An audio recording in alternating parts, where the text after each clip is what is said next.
like today, I just got up at a casual 10:30. I steal his money from poker nights every now and then. But at that point, like, no one gives a shit. Literally, no one knows who you are. No one knows who I am. No one actually cares. So get all the juicy nuggets out of you.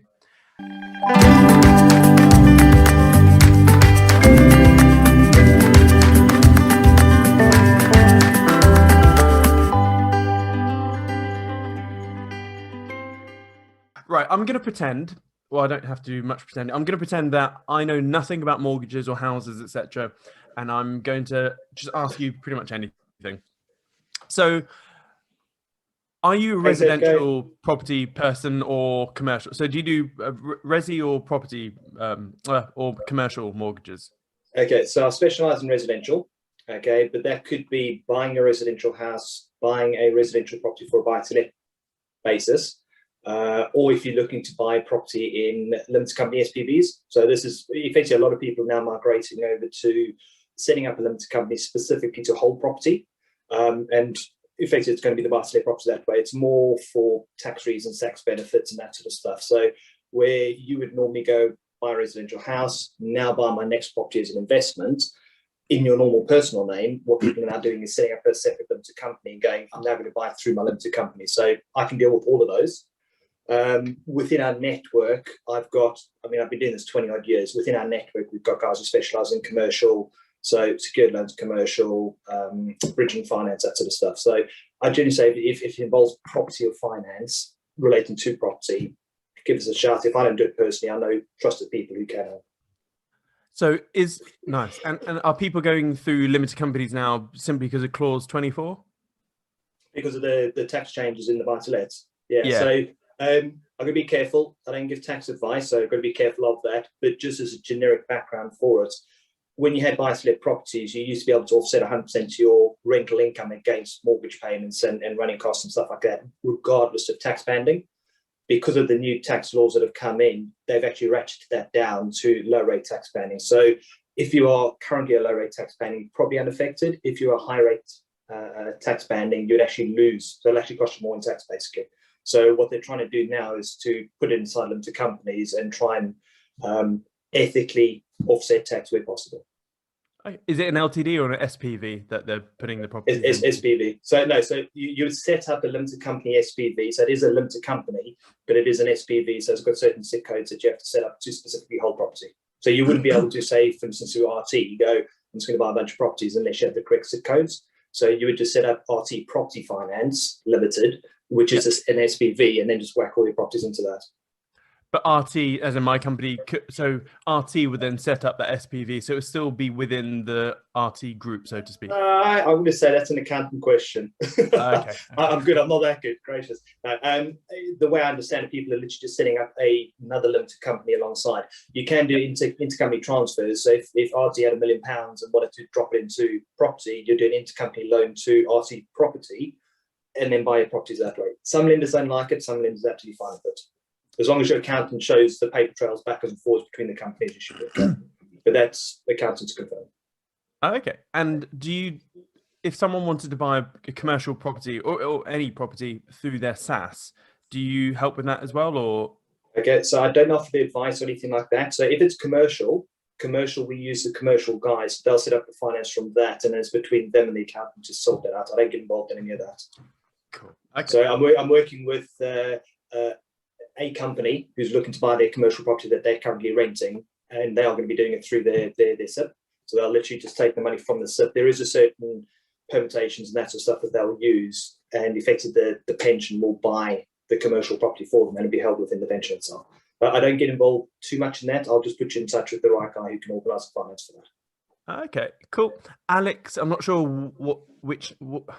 what your surname is. I know quite a lot of Alexes, but Alex has asked, is there a minimum income requirement for buying a buy-to-let property through a limited company? Or can you secure a mortgage just looking at the rental income being 145% of mortgage payments?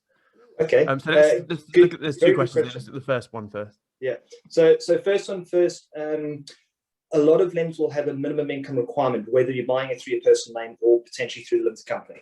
The idea behind having a minimum income is to say that if there is a rental void, have you got the ability to cover that? So it could be minimum income, or could be having minimum savings in the background.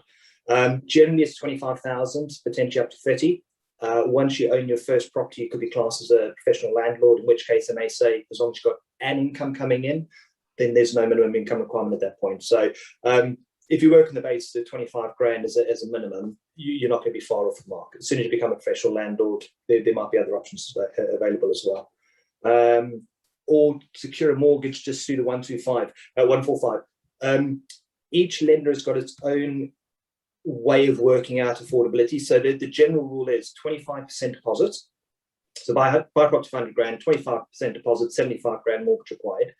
The rental income then needs to justify the mortgage that's going to be outstanding. Okay, so you've actually got two calculations you have to run side by side.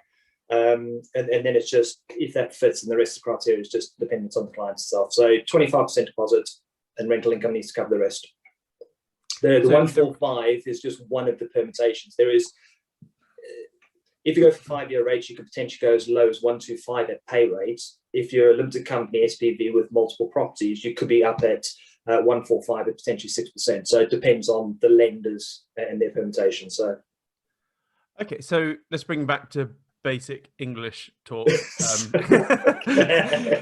Property and tax is like the two little gaps in my head. So, okay, 100k property, 25 grand deposit, and you said the rental income has to cover the 75k. Correct. Over what period? No, it's on interest only. So there's a calculation that they'll do. So if you said, say, for instance, I'm going to get a calculator up. Give me 30 seconds. Do you want me to let you share your screen or not? I'll tell you what I'll do. You can do. Shall I share the screen on your iPad or your other Justin Fordham? No, can you see the Excel, the Excel screen, the Excel? Hold on. Can you see that one? Oh, no, I have to make one of you. Sorry, yes, the desktop. Do the one with my desktop static face. One second. Make co-host. Yeah, you can now share your screen. Okay, cool. Right, share screen. That's on after that. Right, can you see that? Visual. Can you see the calculator? Yeah. Oh yeah. Right. So you using the 100 grand property, 75 grand mortgage. If you said that you can only have a 500 pound rental income coming in, the standard rate that we'd normally default to would be 5.5%. And then you're looking there. So there's the 145 that they mentioned. So you'd only be able to lend up to 75,000 based on that. And then depending on the lender and depending on the rate we use, you'd ratchet down from 145, 140, 130, 125. So being silly, say you only had a 300 rental from the property, you'd see that we'd only be able to lend 45 at that basis. Yeah. So there is a lot of science that goes behind it. But does that answer the question a little bit? So there's a lot of different variations, permutations. So part of the stuff that I would do is you'd say property value is 100, 25 grand deposit, 25%, perfect. So you got 2 ticks in the box there. Your income's okay, so that's a tick in the box. The last piece of the puzzle is how much rent you get for the property. I would then throw it to the calculator and then compare this to the lender's criteria to make sure it fits. So £300, I'd say, Siam, go find another property. If you said 500, I'd say we've got a good chance of getting you the 75 mortgage because it fits a multiple of the calculations. Yeah. Oh, okay. That make sense? Yeah. Yeah. Perfect. Right. Let me stop sharing screen. So you should have. So nice. So Johnny has then said, Johnny Peters, does the 5% deposit option now entitle you to buy doer-uppers instead of brand new properties? And can that be remortgaged once renovation is complete? Okay, so the government scheme is, so technically yes, because it used to be only on new build properties. They're now opening up, I think it's at the end of the month, they're now opening it up to second-hand properties. So yeah, just be careful with the whole 5% thing. It's almost a little bit of a hot potato or can be misinterpreted. The mortgages themselves, yes, you can get a 5% mortgage, okay? The rates are going to be horrible, okay? Criteria is quite stiff to get into them. And as you go down the loan to value banding, you go from 5% to say 10%, the deals get slightly better, more lenders work in that space.